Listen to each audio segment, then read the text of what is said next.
Joining me from somewhere upstate New York where she's been on the road is Julia Alexander, media correspondent at Puck, star newsletter writer, everyone in Hollywood in media circles and journalistic circles, TV news, cable news, journalists, people that have been orphaned by the industry, people who are upwardly mobile, people who are burnt out. Read her. She's former director at Disney Corp. You might have remembered her stuff from Parrot Analytics. How are you, Julia?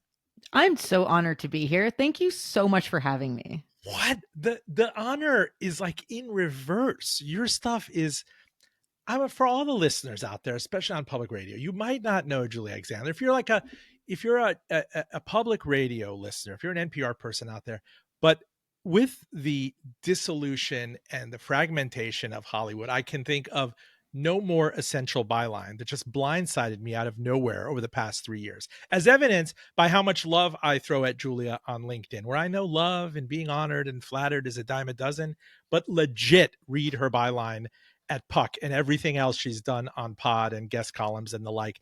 And I have to start by way of asking you, what are you? Because I come from the sell side. I can easily imagine you as a sell side media coverage person, but that would not cover the gambit of your talents. I can imagine you as a kind of a private equity shoe leather researcher. I can imagine you just as Disney did. They tried to pull you in as an executive in the industry in this time of mean disruption. What spawned you? I know you're Canadian. Yeah, it was Canada quite literally spawned me. I think where I spend a lot of my time, which I think can work across a lot of different industries, is thinking about why people do what they do, how to monetize that, and then what are the invisible forces drawn from incentives, drawn from power laws that create those next trends that people aren't really seeing. So why do people do things on YouTube? Why do people subscribe to Netflix? Why are people not going to theaters? Why do people listen to podcasts? Why do people go to Disney World? Why do they not? Some of these things have very simplistic answers. And my goal is to kind of go back through hundreds of years of history, study media, and try to understand, well, where will this go next? Because humans, for as unique as we all are drawn to the same repetitive patterns of behavior, just with new technological advances every 20 to 30 years. So I think, Yeah. I like to write and think, and this worked out pretty well. So much of this is underpinned by the destruction of the cable TV industrial complex. Like for the longest time, I'm sure you give a lot of presentations about this. This was the most ridiculous business model out there, to get Yeah. people to pay $150 for maybe 4 or 5 channels. Like, I've used the metaphor continuously. You don't walk into a grocery store and say, I need 3 things, and they make you buy 50 things in that bundling thing. But it was great. And as you know, the rate hikes were always well above the rate of inflation. Yeah. But something happened. I don't know if the intervening variable was Apple TV or Roku, or the fact that you could just get streaming over Wi-Fi. Something 10 years ago that sucked in the entire industry and fragmented it. And now we're left with flotsam jetsam, like what you just saw happen to Paramount and CBS, right? Peacock is inking something with Amazon today, which I'm sure you're all over. Yep. Apple, what does it mean in the grand scheme of things? There are players that are HBO has been diminished with Warner Brothers, as you've discovered. Sports remains maybe the last lucrative thing in live television. Did you see all this coming around the corner? I think I saw, along with other people, the dissolution with cable. So when cable started, it was a really great proposition. You were increasing the type of content from the broadcast networks and giving people access to something that they were not getting. Think about everything from CNN, which was 24/7 news, to MTV, to Nickelodeon. These channels were hyper specific in the mainstream audiences, and then within those audiences, the niches that they covered. And this created a valuable proposition. And then the problem, as we all know, I mean, I remember my parents and the cable subscription and the argument over the $400 monthly fee. The issue was then, well, if you wanted HBO and you wanted ESPN and you wanted all these other channels, you had to buy a bunch of channels you didn't want. You had to get ESPN2, ESPN8. You had to get all these other things that you didn't really care about, because the financial structure of the cable package was, to your point, ingenious. It was the greatest thing, arguably, in capitalistic memory. at how Oh, much that that is and printing cocaine, money. maybe. That and cocaine, but go ahead. And those industries, let's be honest, basically run together. Yeah. But I think what ended up happening was it stopped being necessary for people. Around the mid 2000s into the early 2010s, you start getting really interesting new formats of content. So you have the YouTube creators who start to come into play. You have people who are just buying TV shows on iTunes, and they're just going that way. They're renting things via iTunes. And people are starting to say, I don't really need access to all of this, and I'd actually rather just not pay for it. Now, at the time, nobody was going to make that jump because there was just not many options to go and do that in a way that satisfied your insatiable need, which is what we have now for content. Until Netflix came around, CBS All Access was kind of there, but not really. There were TV Everywhere apps, but they didn't really solve any Well, main I think I issue. remember Bob Iger, somebody on ABC saying there was a controversy. Lost was the hit show, Yes, I think in '08 or '07. They're like, maybe we'll stagger it. Maybe we'll have it with ads. It was a big controversy. And the street was saying, whoa, and I can imagine you're young, but if you go back and look at VHS and Betamax and the right? controversy there, and it rhymes, but it's not, I mean, could anybody really have seen at the same time, Julia, this is the golden age of television. Yes. It's The Wire, it's The Sopranos, Sex and the City, Deadwood, all those other things that were going to lend themselves, Breaking Bad, which I loved. Yes. AMC was a player, Stars and others, and tertiary players. And so it was the best of times, and yet there was something really ominous around the corner.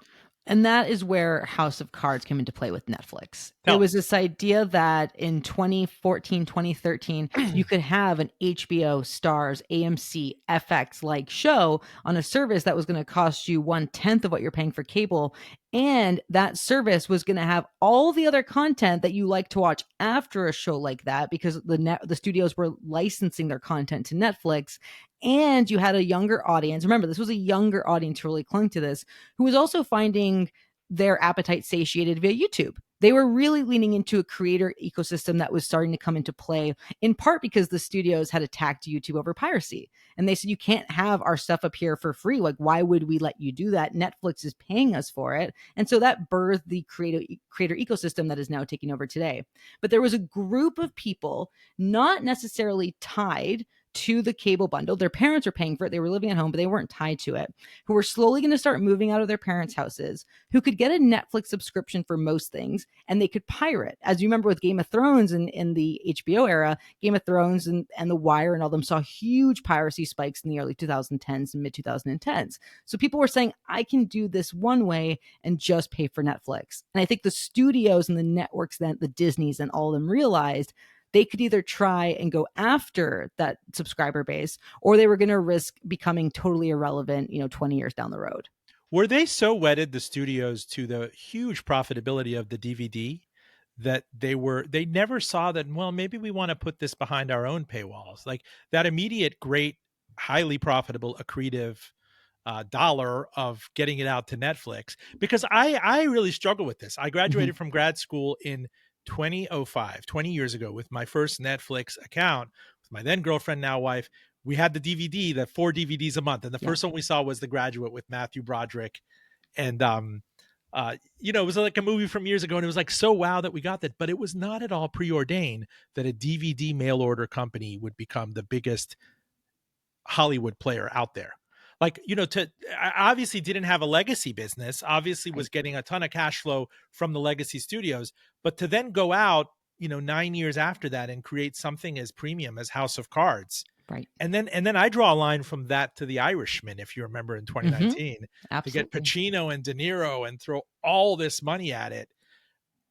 How come, how come that wasn't built by Hollywood or old Hollywood? There's two factors that come into play here. One doesn't get talked about nearly as much in this conversation, but is arguably the most important part, and that's broadband penetration.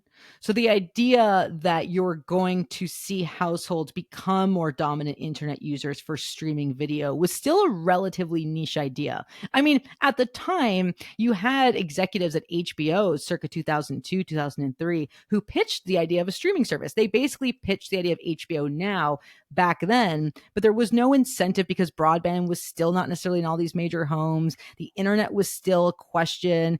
AOL, Time Warner, there was a lot of concern about what the internet from a financial standpoint and an economic standpoint was going to be. And remember, they were printing money up until 2011, 2012.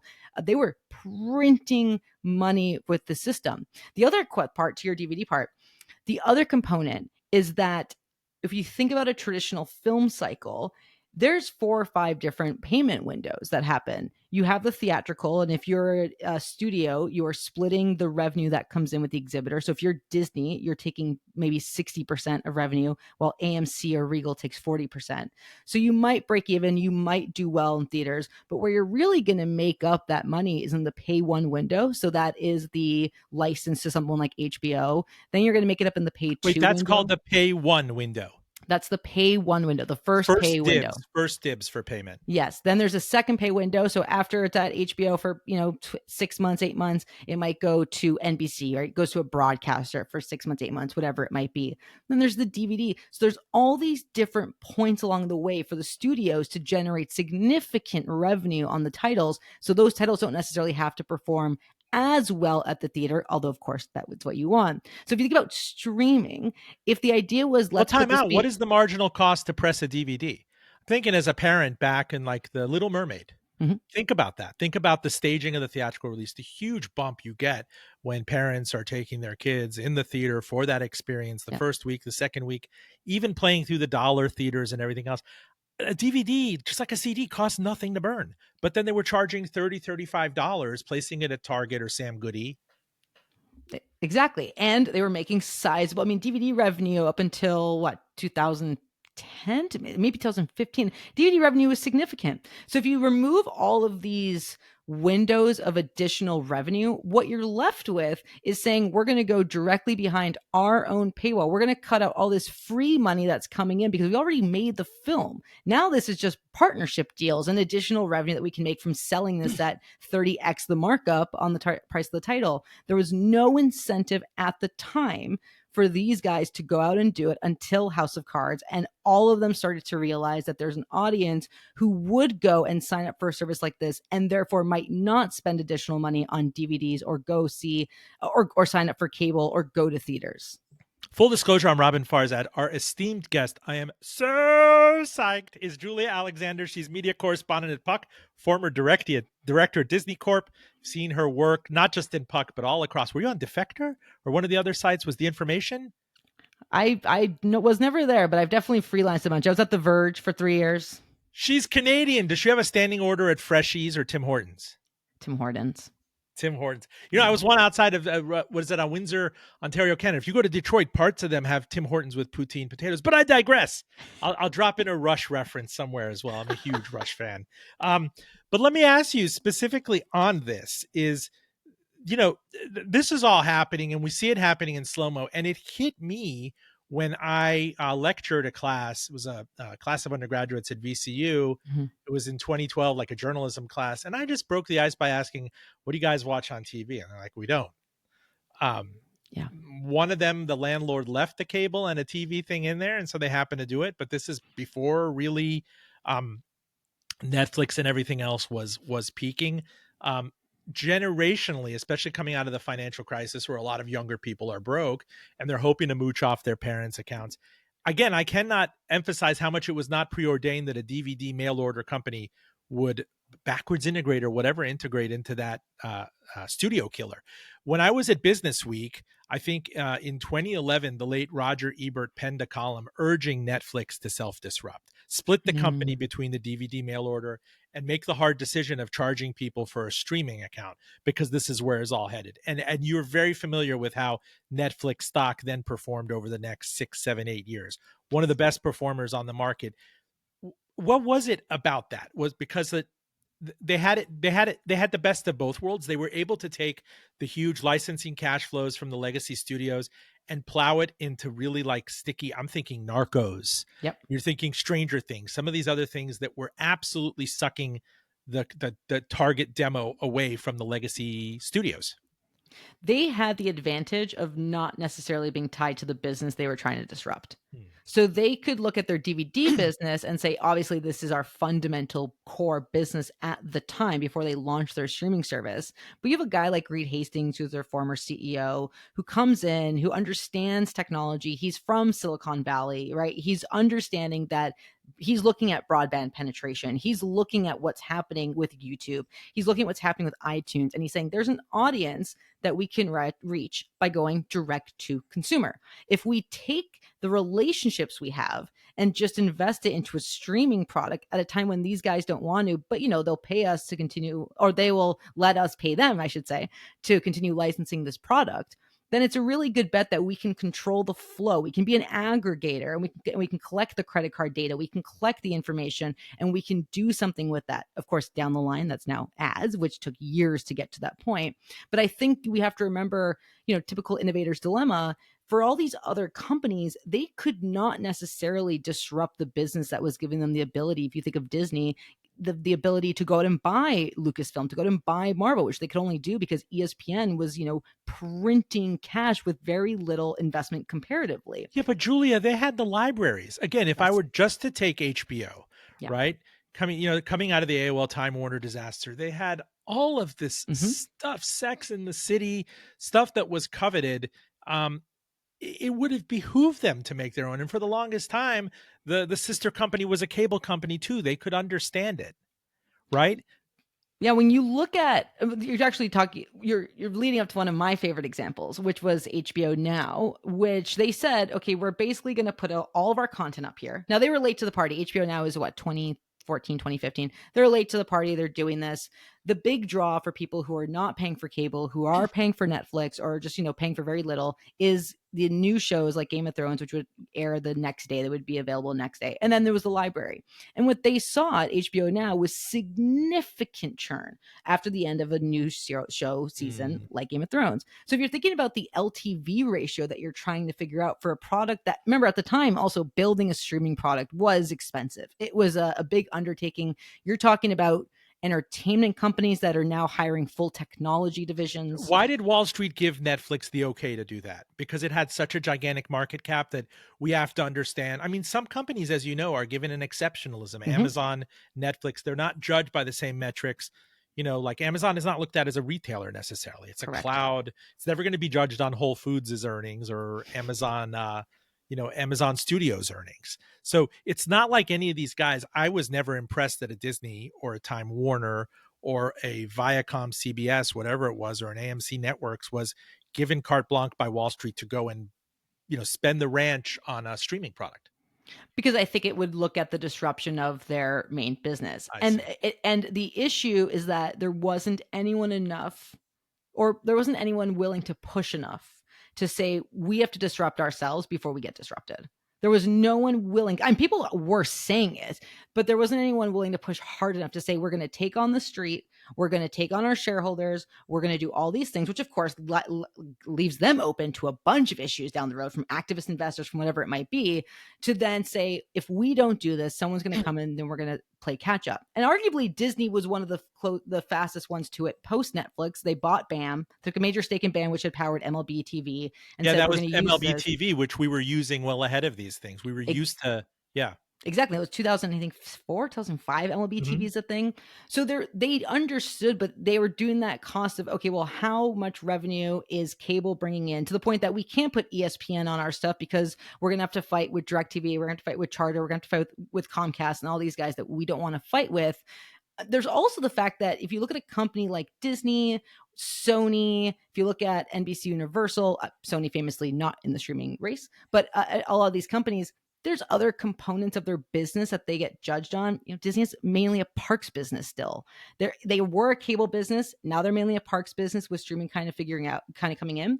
To your point about Amazon and Netflix, when Amazon really first starts coming out, late 90s, early 2000s, Jeff Bezos' whole thing is like, what if you could buy books on the internet?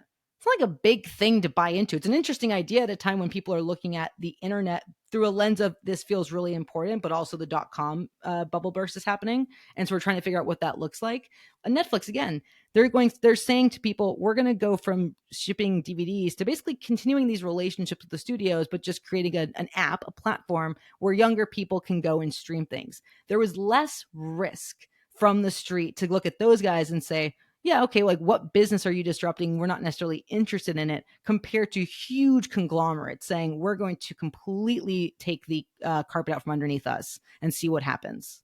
And yeah, Amazon and Apple are so flush. We'll get into the conversation of the Mhm. Ellison family and Oracle and David Ellison, right? This is the son of Larry Ellison, which kind of a, unlimited purse to go in there and buy Paramount, which was really struggling. Mhm. Paramount, if anybody wants to look it up, I'm sure you've done several episodes on it. There was a long-term case of just, I think, elder abuse in, Yeah. um, the Sumner Redstone sticking around too long, and the gold digger situation, and various executives out there kissing up to him while, the iceberg is melting very rapidly. No one is watching MTV anymore. It's all about ridiculousness. My kids were not watching Nickelodeon. They didn't protect the business. They didn't come out with a robust enough streaming product. So here Mhm. you are. They were really laid low, as you've reported. They've had to kiss the ring of the Trump administration in so many different ways to get an exit to effectively, I would say, is another unlimited purse string, right? Here, Yes. this you have Amazon with Bezos, you have Apple, which is the largest company on and off in the world with Nvidia, and you have effectively Ellison money backstopping Paramount, CBS, and maybe they'll spin off all those cable channels that used to be great.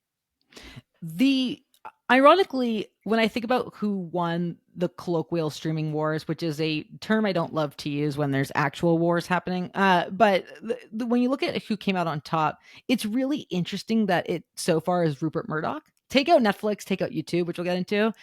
Rupert Murdoch, circa 2019, says we're going to sell our declining film and television assets. It's fine. We're going to sell them to Disney Not at a Fox News, not Fox Sports. Are, The Simpsons, all that stuff, the studio. we're going to Sell sell it to them Disney. at an insane price. I think Multiple. if you talk to Kevin Mayer, $71 billion. I think if you talk Right. to Kevin Mayer, who oversaw that deal along with his M&A team, I think even he now would say we probably shouldn't have bought it. But Would have at the bought it. Yeah. time, Disney executives like Bob Iger, Kevin Mayer, all these executives who were looking at streaming realized that they needed quantity if they were going to scale. And the only term that people cared about in 2019 when these streaming races really begin is scale, because you have to get to your subscribers. This is what leads Bob Chapek, by the way, who's CEO for a couple of years, to promise like 3x sub growth to the street in 2020 when he could have promised 1.5x and it would have been fine. 2020, I will remind you, in the depths of that pandemic, Yes. which was awful for Disney, as a former executive, the theme parks are closed. There are no live sports, and ESPN, their cash cow, and the theme parks are suddenly starved. But they come out with this teaser rate for Disney Plus, and Yes. we're at home. The kids are Zoom schooling, and you're like, hell yes, if it's $6.95. Of course, they were going to boil this frog slowly over the next several years. Of course, they only part owned Hulu, and Yes. that was going to have to be consolidated over time. But that was very interesting in that I believe that as everything was falling apart during the pandemic, their stock actually hit an all-time high. Yeah, and they came out and they said we're going to do this huge sub growth. We're going to keep our prices low. We're not going to do ads. All these things, by the way, have changed because of course they had to. Because They no one lost at a that ton of money. and no one at that time said that the only word that matters when you're talking about streaming in 2020, which is pull forward. No one said, hey, by the way, everyone is stuck at home and they're going to subscribe to So pull things. forward as if you're stealing from your future. You're not, this is not sustainable, the run rate of this. You're just cannibalizing from what you're going to grow in the future or somewhere else. Precisely. So Right. Disney has these problems, right? And now they've got the $71 billion thing that they spend for the Fox studio assets. At the same time, Rupert Murdoch and now his son Lachlan Murdoch, who runs Fox Corp, double down on Fox News, right? They double down on Fox Sports. They acquire some really interesting rights under Fox Sports. They don't launch a streaming service. They're really committed to the cable bundle. And I think what Lachlan says, which is something I ultimately feel as well, not that cable is growing, but that it's the speed at which it's falling is bad, but it is not apocalyptic. And so Lachlan and Co. wait until this year to launch a streaming service, which is only going to simulcast Fox Sports and Fox News for, I bet that audiences, And they're not all that breathless about it. They're like, you can kind of look at it if you want, but we would prefer that you go to us linear on the TV because that's the most profitable leg of our relationship. Exactly. And we're seeing ads grow, the ad rate grow at Fox News. Fox Sports is doing extremely well. They're up year over year. But the thing I like about that comparison is that Fox said, we're going to see what happens with streaming and we're going to ride this out and figure out. And of course, they now had $71 billion that they could just wait on, that we're going to see what this will end up looking like for the industry versus Netflix, who from the get go was like, this is our only business. Great. Street bought into it. Netflix had a first mover advantage. They were able to go. They made really great shows. They got great talent. They built their base up extremely well domestically and internationally. The other companies, Paramount, NBC Universal, Warner Brothers Discovery, Disney, all of them try to pivot their businesses, which are based on multiple factors, into one specific line, which is streaming. And when they realized that was never going to make up for the revenue that they were going to lose by ignoring all their other businesses, they've now scaled back their strategies and they're saying, oh, well, streaming is part of our business. But after telling the street and telling your shareholders and making the investments that say otherwise. So now they're trying to get back to that break even, slight profitability in the streaming sector now for the most part, but not where they probably should have been had they taken a far different approach to streaming in 2019. But of course, hindsight 2020 is how we learn these things. But I think one of the most interesting parts of streaming that does not get talked about enough, it's something I think about often, is that it operated for its first 2 years on data that was useless because it was pandemic data. So they actually had no idea what the average churn rate was, what people were actually willing to come in for, what they were actually willing to spend on, because you had people who had a point of zero, almost 0% interest rate and getting checks from the government and nowhere to go and to spend it on. We're just spending it on home entertainment. Now, I'm going to go somewhere with this quickly, but what do you think? I'm sure you know this. What is the median age of a Fox News viewer on linear, obviously? I feel like it's low 60s, might be higher. And that business is at its all-time high right now. There is an exceptionalism in the second Trump bump and coming in the ad rates that they're charging. We had Jonathan Wald, Mm, previous media executive on the show. That is bizarre that that's enviable because at the same time you have CNN, being spun off into a bad co by Disco Brothers or whatever it's called. Clearly you followed yep. Versant and NBC News and the divorce and who gets spun off. They're good company, bad company. But Fox is not in this position. There is a more extreme Fox News streaming product if you want kind of more pungent Yes. MAGA, right? You could get that, or you could go Yes. direct to the laptop or the phone to get to the rubiest reddest of the stuff. But what is it about this business that it's really flush in 2025? I'm haunted by the Logan Roy depiction in Succession. How great they got Rupert Murdoch. This snake sense to kind of wait it out and to play and to sell when others are buying and vice versa. Oh, 100% agreed. Jesse Armstrong did a great job figuring out how to satirize that family. And I do feel like, for my own credibility, I should say that I can admire Rupert's decision to sell without ever actually admiring what Rupert Murdoch has built. So I just want to be clear about that because I am in no way a Fox News fan. But I think what Fox News does well and always has, to your point, they have just now lined up with an administration that has exerted enough influence over a private sector at a time when a lot of these companies are either looking to do mergers and acquisitions and need his support and just his approval, or are just willing to kind of play within the Americana he represents. Fox News effectively does what YouTube does extremely well with its creators, but for an audience that is not necessarily on YouTube.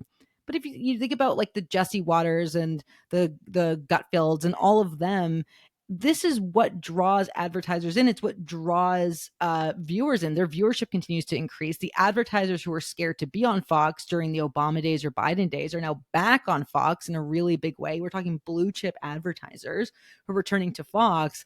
And so it's a business that is not necessarily growing by any means, but it is doing better than it was doing a few years ago. And I think it's just the right network for the right administration and the right point of American, I don't even know what word you would use for it, but kind of just this divide that's happening. But they are very good at leaning into as we all know, opinion and personality and personalities that people know. I think if you look at CNN, and let's not even use MSNBC because MSNBC is going through a whole, ordeal. If you look at CNN, there's like two or three anchors, but I don't think people would define them by their personalities. It's just who tends to be on during prime time. And that's a completely different scenario when you can say, like, there's a Jake Tapper, there's an Anderson Cooper, there's like a Wolf Blitzer, there's maybe a Dr. Sanjay Gupta, versus the level of people and the parasocial relationships these audiences have with Fox News correspondents and Fox News anchors is something that I see with 20-year-olds, 15-year-olds on YouTube and TikTok. It's the exact same strategy, just different distribution mechanisms. Full disclosure, please stay with us. This show podcast to YouTube, NPR, Spotify, Apple, all the good podcatchers. I'm on Facebook. I'm on Instagram at Roben Farzad. I'm sure you can find me on Friendster and MySpace. I know I'm dating myself with that reference for our young guest. Shout out to our radio listeners on, what is it, KPPQ out in Ventura, California. We are on WPVM in Asheville, North Carolina. We are, of course, on WVTF, Radio IQ across the great Commonwealth. You can DM me to carry us on your air, and stay tuned for news of live honking shows, all at my socials, Roben Farzad, and full disclosure. If you're just joining us, my guest, and I am stoked, is Julia Alexander, media correspondent at Puck. She's former director at Disney Corp. You've seen her byline everywhere. You were at Puck initially. You were poached by Disney. I imagine you get poaching offers left and right. They should tariff you as a Canadian. I mean, you're, this is like maple syrup or a Pontiac vehicle back from the 80s. But it's interesting. You mentioned parasocial relationships just before our break. Were you a psych major, an organizational behavior major? No, I am someone who, this is going to sound obnoxious. I don't mean it to. It's just I have no life. I read 3 to 4 books a week, and I just try to read across different interests. Well, full disclosure for our listeners, we did catch Julia on a pretty low self-esteem week because she's agreed to come on. Full disclosure, this is not. No, I love the show. This is not Bellany. This is not Fresh Air. I try harder. I'm like Avis, or I'm not. I told you I'm like the Mr. Pibb. I'm not even Mr. Pibb. I'm like the Safeway version. It's like Dr. Skipper. But I digress. Show, man. I digress as I normally do. I love the fact, be all honesty aside, that my listeners like my curation. If I like something out there, if I see something really at the nexus of financial coverage, sophisticated, institutional coverage and the like, and I aspire to make it palatable and understandable for our listeners. And I think you have a uniquely good skill at that, especially listening on pod like you and Dylan Byers, or you and Bellany or Peter Hamby. I'm really impressed with what John Kelly has done. I've had him on the show, and we used to work together at Bloomberg Business Week. But let me ask you, on the flip side of this, what is YouTube? I mean, I guess we're going to put this up on YouTube. I've never watched a video pod on YouTube, but we do it. This is now offered by our template. I see people like Oliver Darcy with a very polished YouTube product. We had the founder, Jane Ferguson of Newsphere, that I guess there are people out there that want 720, 1080 versions of their pods. You maybe see Kara and Scott doing it. I have a habit of I binge this stuff. It pings me when there's a new Puck pod or Dylan's having you on, and I'm like all psyched, and I need it right there. I don't need it at 1.5 speed. It's my happy place when I wake up at 6 a.m. Why are we on YouTube? What is YouTube? I remember when Google bought it for $2.5 billion, and now it's sucking in the entire media universe. YouTube, the best way I can describe YouTube in 2025, which is not how I would have described it in 2015 or in 2005, right before it launched, where I wouldn't have described it as anything. I would describe YouTube as a aggregator of media networks run by people who don't think they're running media networks. YouTube is the epicenter of digital globalization. It is culture without borders. It is a place that unifies 80-year-olds interested in watching Frank Sinatra, biographies created by interested 40-year-olds, and 15-year-olds who want to watch soccer highlights. The thing about YouTube is that it is the most mainstream, hyper niche product that has ever existed in the video space. Do you have any idea of what it's worth internally to Google Alphabet, because if they bought it for $2.5 billion, I mean, I had recently an investor on the show, and they talk about concentration risk in the S&P 500, that 33% or Yeah. 35% is owned by big tech. But he said, in defense, if you accordion out these companies, there are massive other companies within them, using YouTube, Google as an example. I don't know. I've not heard internal rumblings on valuations, and I wouldn't want to estimate because, as much as I try to talk finance with former guest you had, my lovely colleague Bill Cohen, as much as I try to talk finance with him, it's 10 minutes talking to him. I realize I don't know much about it, so I won't even try to gander at it. What I will say is that there is absolutely no world in which Google does not spin off YouTube in the next few years, if not sooner. Why? Under regulatory pressure, or under pressure to monetize that with a tracker? Or I think both. One is that they will be eventually be told by a government to split it off. If you look at what's happened with Google in the last year, the fact that they are now facing the potential pressure of having to sell off Chrome, because they've been found to have a monopoly in the kind of search space. The argument that they're facing where they might have to spin off some of their ad tech businesses or just sell it or be more transparent with it. All of these directly impact their digital business. And I think what's fascinating about YouTube is as much as it's a digital business, it is increasingly becoming just a television business. So YouTube is going after more TV specific ad spending. Linear spending on television is, for the first time this year, projected to be less than digital video spend. So that group of advertisers who are spending on CBS, ABC, CNN, wherever they're going, are now going to be vast majority, or sorry, so finally there'll be the majority will be on digital. YouTube wants to capture as much of this as possible. It's why YouTube has an NFL game next week that they're spending $100 million on. It's why they were interested in YouTube TV. It's why they're interested through YouTube premium channels of distributing streaming services like HBO Max for customers who want to be within the YouTube ecosystem with one credit card, similar to what Amazon is trying to do. And they realize that as their own creators, who are, again, media networks in and of themselves, the Mr. Beasts of the world, even if they don't think of themselves in that capacity, the Dude Perfects, the more TV money that they can probably get on those channels. So if they're more reliant on TV ad dollars and then aggregating some of these additional streaming services that bring in more credit card information as people spend on it, so that way they can have everything in one space, the less reliant, I should say, Google and YouTube are on everything that's happening on Google's ad business on the digital side that is potentially being upended this year into next year. And are so they not being upended, though, by ChatGPT? You wrote it yourself, and probably the most incredible thing I read this year, Google Zero Dark 30, yeah. right? Increasingly reflexively, I'm going with my queries to ChatGPT and not Google. And is Yeah. that not the underpinning of the entire business? So people are increasingly going to, chatbots. I think ChatGPT at this point of all the chatbots, if you take out Google AI Overview, sends out the most traffic to publishers, but that percentage I think is like 7 or 8%. It's not an extremely high percentage. Google's hoping that people will continue Googling in some capacity. The argument with Google Zero is that people will click on links less. So the publishers who are reliant on the highway that is Google search will not necessarily get the exit traffic that they were once getting. If you think about a highway and then you see Dunkin' Donuts and you go exit off the highway, go to Dunkin' Donuts.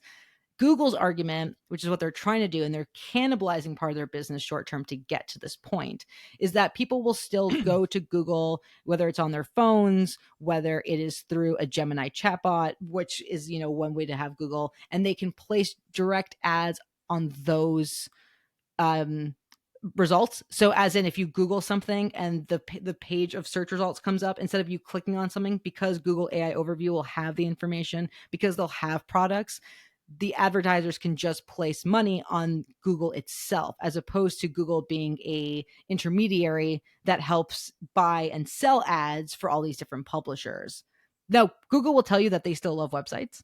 Sure, I'm sure they do, because websites, they still need to exist so that so that Google can pull information for Google AI Overview. But increasingly, what we're seeing is that Googling is not necessarily going down at scary rates. We are seeing a bit of a decrease in Googling. What's really scary is the decrease in people going to websites. but Google can take back some of that ad money that it's losing right now by placing more of those ads directly on its website. Julie Alexander, it is an absolute treat to have you. And I know you're on the road. I would want to take you on a bit of a detour and dogleg here to my world, public broadcasting. Surely you have been watching, parenthetically, the suspension of the Corporation for Public Yes. Broadcasting. It's had me thinking why somebody like PBS never came up with a more compelling streamer. I know Hmm. it might not necessarily be in your bailiwick, but we have something called PBS Passport that I've never seen any member station really push. It's a great deal. You know, you chip in a 50 or $60 a year to your PBS station, an affiliate, and you get all the Downton Abbey, all the American experiences, all the Novas. You know, I Claudius. Look, I know it's not HBO Max, I know it's not Netflix, but there was a similarly like a cannibalization problem. The public media affiliates, a lot of them are dual NPR PBS. Yeah. They didn't want to cannibalize their linear pledge drive business, their terrestrial radio and linear things. So they kind of let this stuff fall off. If you're a hit NPR pod or anything, you're available on Spotify, on Apple. It was not walled at all. Hmm. How come there's so little discussion of that? Because there's vital IP, but they never really cordoned it. It just leaked everywhere. It's a really good point. It's something I haven't spent too much time thinking about, to your point about the lack of discussion around it. And I don't know. I can give my thoughts, but they're not backed up by any data that I've come across or anything. My thinking on it is twofold. One is to try and create a walled garden where people are coming into, creates, I think, a sense of almost not public behavior. It's almost a sense of this feels very privatized in a business that is so fundamentally public facing and so fundamentally relied on by the public and kind of government relationships. So I think there's just one, there's that image of like, is PBS trying to compete with Netflix? Of course they're not, but I could see how that might be an issue. But also, again, running a streaming service is costly. And I think for them, if the goal is to create really great content that is accessible to people, whether or not those people want to donate and then continue kind of those government relationships on the other side of it, to then go out and say, well, we're going to make our content available on Spotify and Apple. We might license some of our content to other streaming services. Well, I'm saying it's a premium tier Yeah, of member support, right? You're always free to go and watch it on totally. TV. You're always free to stream Frontline or WGBH stuff on an internet connection. You can watch NewsHour for free on the internet. But if you want it, if you want the convenience of having that entire archive and that entire library and the double mitzvah of sustaining and supporting the cause, this is what kills me. This Mm. completely left them open to that blind side coming in from Washington, D.C., which was for years they were gunning to cut the Corporation for Public Broadcasting. And others were able to inoculate themselves, especially Netflix. I know it's Yeah. not a one-to-one comparison, but then again, like $60 a year versus multiples of that, right? I Sometimes just it's think also, about it. I mean, yeah, no, it's a really good point. Sometimes the easiest answer is also or sometimes the most obvious answer is also the actual answer. And I think a lot of this comes down to, and I'm not putting any blame on anyone, but just poor management. If you think about like that has to come again from someone, as I was saying about Disney at the time when they were trying to figure out what they should do with streaming, that has to come down from someone who's willing, who's high enough and willing enough to push back on it and say, we have to figure out a way to protect our business. And we cannot just be reliant on public donation and kind of these government relationships. We have to be able to create a tier, even if it's for our premium customers, that's going to help us sustain any kind of rocky path that we encounter. And to your point, across NPR especially, this has been decades they face this issue of like the government doesn't like them, the government loves them, and they don't really know where they're standing with it. The public likes them, the public doesn't like them, they don't know where they're standing with And it. also, in fairness, for decades, you were told as FM radio or you were told as terrestrial for profit Yes. TV that this is bound to end at some point. Yes. And so I know it's not neatly analogous in that sense, but I mean, there's been this broad sense of comeuppance and penalty and consequences in this cold season for streamers and for media and for public radio and just the sheer number of layoffs and the for-profit Mhm. podcast industry. Amazon shuttered Wondery. I don't know what Spotify did with what was it called? The studio that bought not Serial, the startup.com podcast. I forgot. I already forgot what it was called. A Gimlet Gimlet, Media. I mean, yeah, these are Gimlet. enormous sums. There was a hope. There was a golden age of podcasting, all too briefly. But I normally digress, and I only have you for so long. I want to finish the kind of the closing innings of this conversation with a talk about you and where you emerged from. Because as I said, I started off on the sell side. I was always interested. Rich Greenfield was at Goldman when I was there, and I Mhm. would listen. I would read his research. I would listen to him on the Hoot and Holler. I followed him afterwards when he was an activist analyst going after the Dolan family and everything. And I always thought that there was a vernacular with analysts and traders and the like, subs, churn, pops, this stuff. You have a unique skill at kind of bringing it to a understandability of a mom and pop. And I imagine Hollywood directors would listen to you. I know there are public media station directors who are psyched about this episode, who read your newsletter. You have to be on the newsletter. You have to be potting. Where would you say the genesis of all this comes from? Your curiosity and reading? Like, when did it all start for you? I I think it's really simple. I was not someone who was really good at understanding finance or business, and I went into a career which is media where they pay you to be annoying. They pay you to go ask questions. And so in the first decade of my reporting, which really focused on kind of the creator economy, the television industry, the streaming industry, I was able to ask a lot of very smart people very interesting questions. And then I was able the more I thought about what they were saying, the more I learned, the more I then dove into, I would read, it's going to sound so lame. I would go and read, Harvard Business School recommended books. I would go and talk to people who are working in strategy departments at these companies. I realized I really like talking to the strategy department people because I wanted to know why, and corp dev, because I wanted to know why they were thinking about an investment or why they were thinking about a move from a product standpoint, from a sales standpoint, from whatever it might be. And so that worked out really well for me. And the more I learned through them, the more that they were very, very helpful in helping me learn. This is going to sound lame again, but Excel. And so that way I started to learn how to do data analysis and data manipulation and data visualization. So I could better understand what I was trying to get the answer to. And so now what I think works for me and that I hope people like is I can talk to guys in finance and people in finance, people in tech, people in entertainment at this level where they're used to speaking in a certain way, in shorthand with people in their own industries and for people who are who they're talking to day to day in their companies.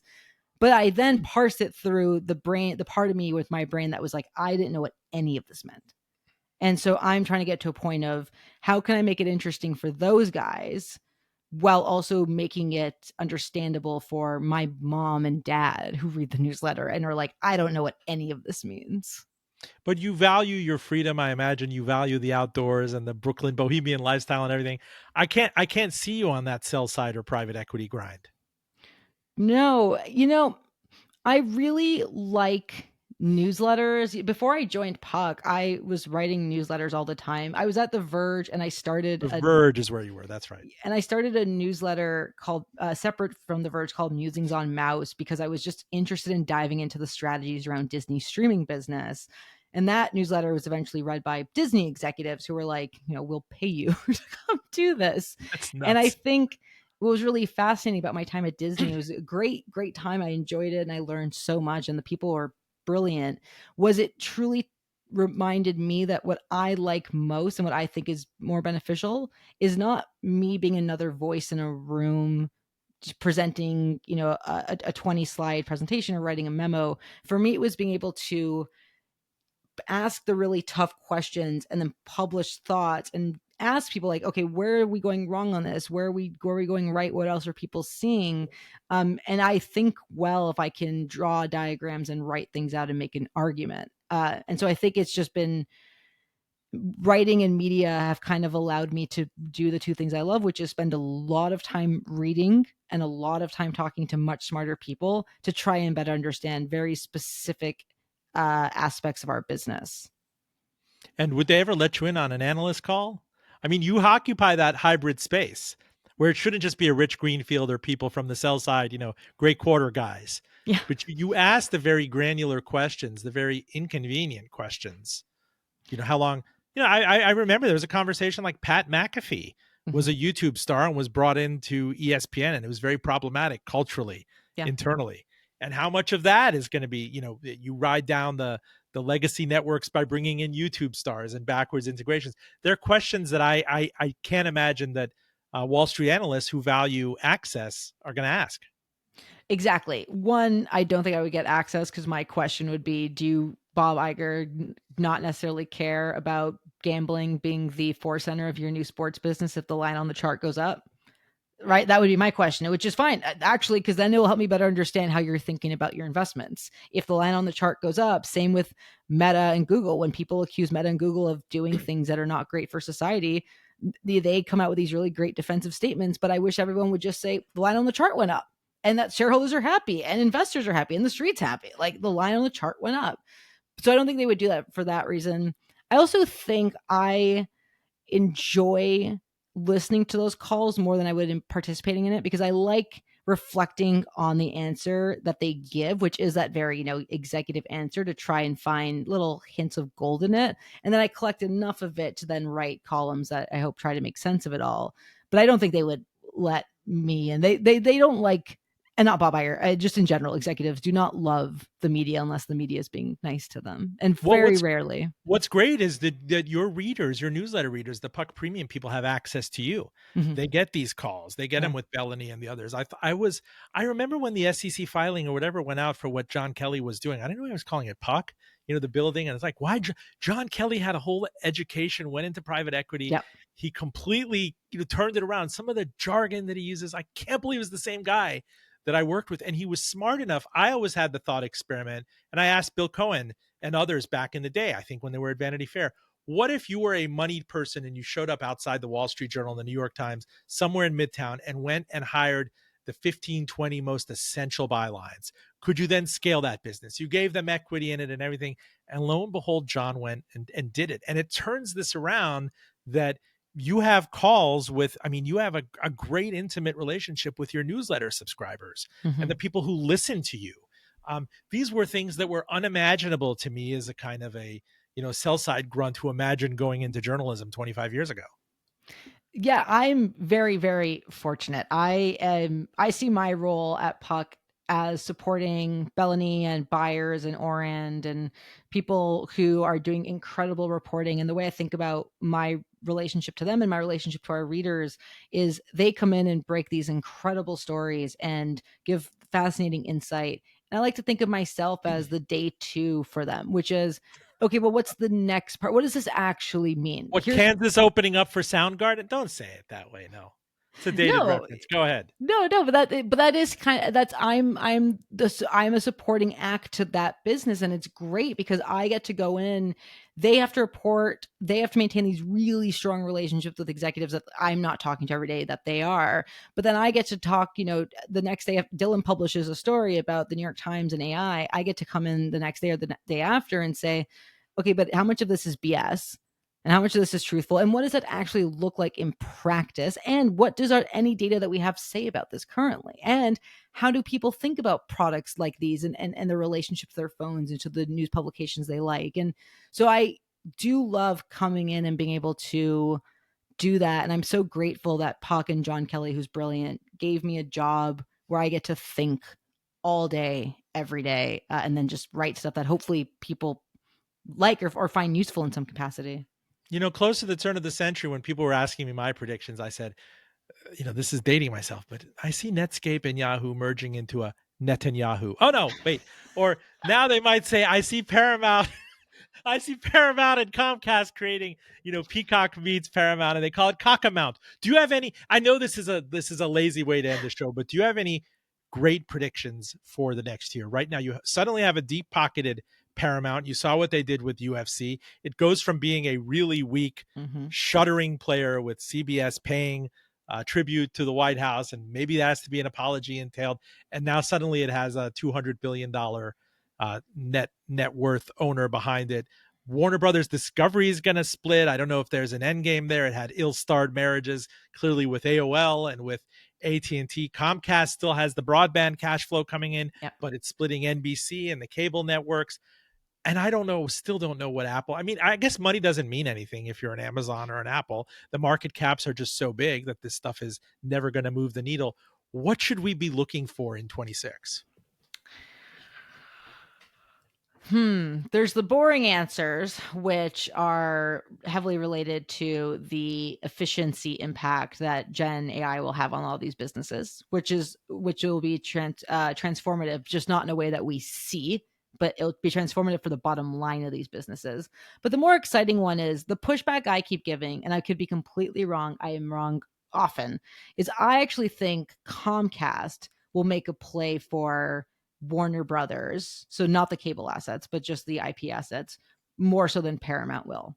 I know the rumors are Paramount, the reporting is Paramount. Kim So Masters, Cockamount is not in the offing. I don't even know what Peacock is. but I think it's not about Peacock. I think it's how important the parks will become to the NBC Uni business compared to everything else, and the IP at Warner Brothers becomes important.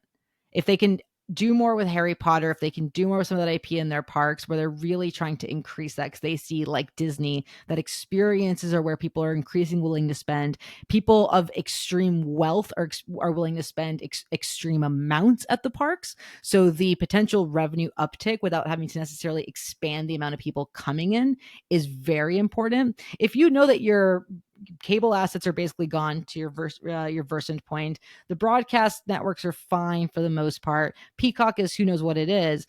Unless you're deciding to spin out NBC Universal entirely, which is always an option, but I don't think Brian Roberts is willing to do just yet. Having Warner Brothers as the asset to that makes it a really interesting investment opportunity for someone else down the line. But I also think really sets up Comcast's park business at a time when that's going to become an increasingly important part of their revenue over the next 10 years. So Comcast does have the Universal Studios parks, and I'm old enough to remember when Paramount owns King's Dominion, which is Yes. 25 minutes north of me. Now, they genericized all of it. Yeah. Whatever the Back to the Future Main Street was just the generic 1950s Main Street now. But suddenly those businesses and experiences are hot again. I got to thank you for this. Yeah. Really, coming from my cheap seats, to have someone like you on this show just catapults us, makes us feel bigger chested than we actually are. I love your byline, love your stuff. Keep on rocking. Tell us where we can get you on your socials and newsletter, the particulars. Yeah, I will say that, but I just want to say again, I love your show. I'm honored to be here. So thank you for having me on. It means the world to Shucks. me. Stop. But I am at Loudmouth Julia on Twitter and Blue Sky. And I guess you can find me at puck.news. Julia Alexander, media correspondent extraordinaire at Puck, former director at Disney Corp, well traveled byline, Verge, a humanist, a behavioral psychologist, studies all sorts of behavior and analytical stuff, and is a polymath. You read. I would love for you to post your book reading list, Yeah, actually, I your read 3 to 4 recommendations. books a week. I try to. Wow. I also need your CBD THC recommendation because I don't have that kind of focus. Please, if I can so consider you a friend of the show, you're always welcome to come on. I would love that. Thank you.